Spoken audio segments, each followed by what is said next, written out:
When working within an Access database, there are two ways of displaying all the open objects, either as tabbed windows or as overlapping windows. So if we were to take our sample 2013 and open a couple of objects, so let's open TBL employees and let's maximize.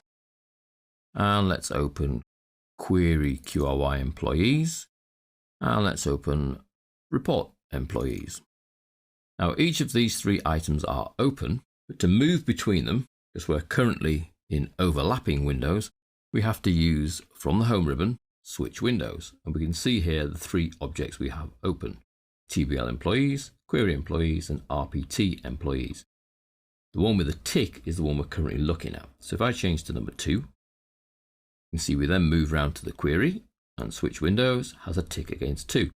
And again on 1, I move to the employees table itself and I have a tick against 1. Now there is another way of moving between these open overlapped windows, and that's Control and F6. And each Control and F6 action moves you to the next active object. So I move from the report to the table to the query. Now I know which one I'm looking at because as I have the object open, I get a context sensitive set of ribbons here. So I've got table tools at the moment and it says TBL employees. So my little prefix there, TBL, is important because it helps me identify the object. I move around again and I'm looking at QRY employees. So that's the query. I move around again and I'm looking at the RPT employees. So that's the report. The alternative option is to restore the size of a window. So this one here. And then with it restored, I can then move it and have a look at the other. So if I go to TBL employees, that window can then be moved and resized just like any other window in any other application.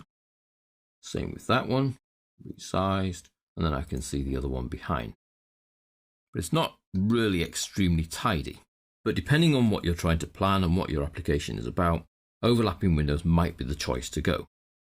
The other alternative is to use tabbed windows.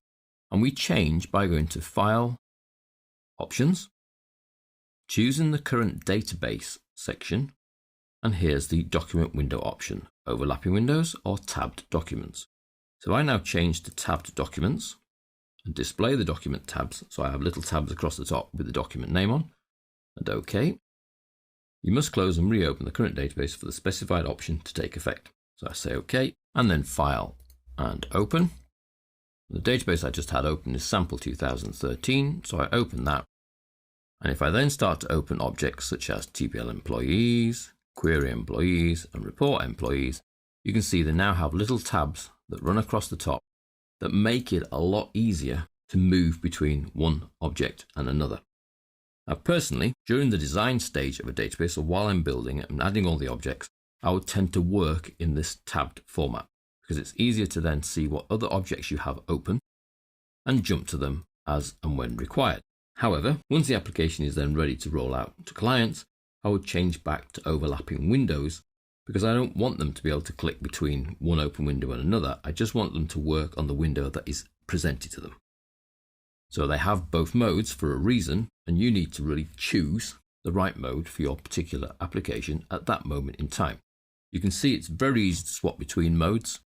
You simply go to File, Options, Current Database, and change your little tab stop there to overlapping windows or tabbed documents, bearing in mind that when you make the change from one type of view to another, you must close and then reopen the database so that that change can take effect. So that's overlapping windows or tabbed open objects as a different way of moving and displaying your open access objects, be that a table, a query, a form, a report, or even a macro.